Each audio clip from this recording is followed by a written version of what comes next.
19. She says she was excited about joining a modern European nation with equal rights for women. But as a young Muslim woman, that was not the Sweden she encountered. In fact, she says it was in Sweden where she first experienced radical Islam on a daily basis. I discovered Islam here in Sweden. In Somalia, you're just a Muslim. You're just born into Muslim country without knowing the Qur'an. But when you come to Sweden, then you go to mosque. And there's a Qur'an, so you have to cover yourself, you have to be a good Muslim. Walter says she grew up in Somalia never having read the Qur'an. So I didn't understand what I was part of. I didn't know who Muhammad was. I didn't know who Allah was. So when I found out, I was upset, I was sad, and I was disappointed. She says she discovered that Allah is a God who hates, and that Islam is not a religion of peace. It's about hating and killing those who disagree with Islam. It's about conquering. Muhammad, he was immoral. He was a bloodthirsty man. He was a terrible man. And they can read that in his biography, what he did to Jews, how he raped women, how he killed people.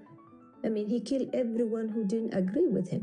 Discouraged, she left Islam and became an atheist, until one day a family relative encouraged her to read the Bible.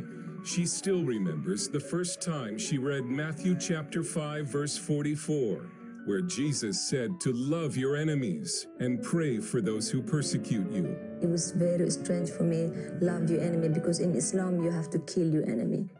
Kill your enemy and kill everyone who refuses Islam. But Jesus Christ, it was all about love and peace and forgiveness and tolerance. And for some reason I needed that. Truth about Islam, and she began to copy verses from the Qur'an and hand them out on the street to Muslim women.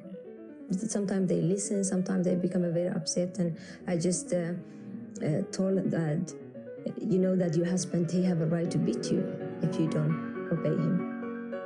And say, no, it does not say that. Yes, it says.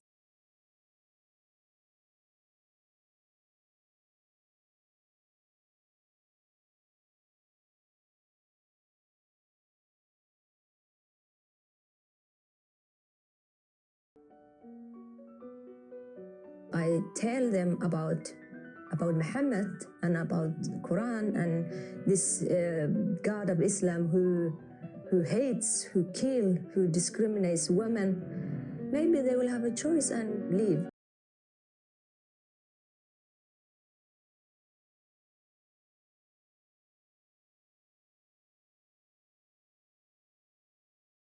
Think like, oh, we're in Sweden, we have freedom of religion. But Muslim women don't have a freedom of religion. They live under the law of Allah, not under the Swedish law. So they will suppose everyone have a freedom of religion. We don't have freedom of religion. It's not for Muslim women, it's for everyone else. She lives under death threats and sometimes travels with police protection. She wanted to show us Muslim areas around Gothenburg, but had to first dress as a Muslim. She believes if she were to show her face, she would be attacked. Like everyone else. But when they read Quran, then they become a killing machine. This so-called ISIS or Al-Shabaab or Boko Haram, they're not extremists, they're not fanatical, or they're just a good Muslim. Good Muslim who follow the teachings of Islam. The Prophet Muhammad, he did that. They do just what he did.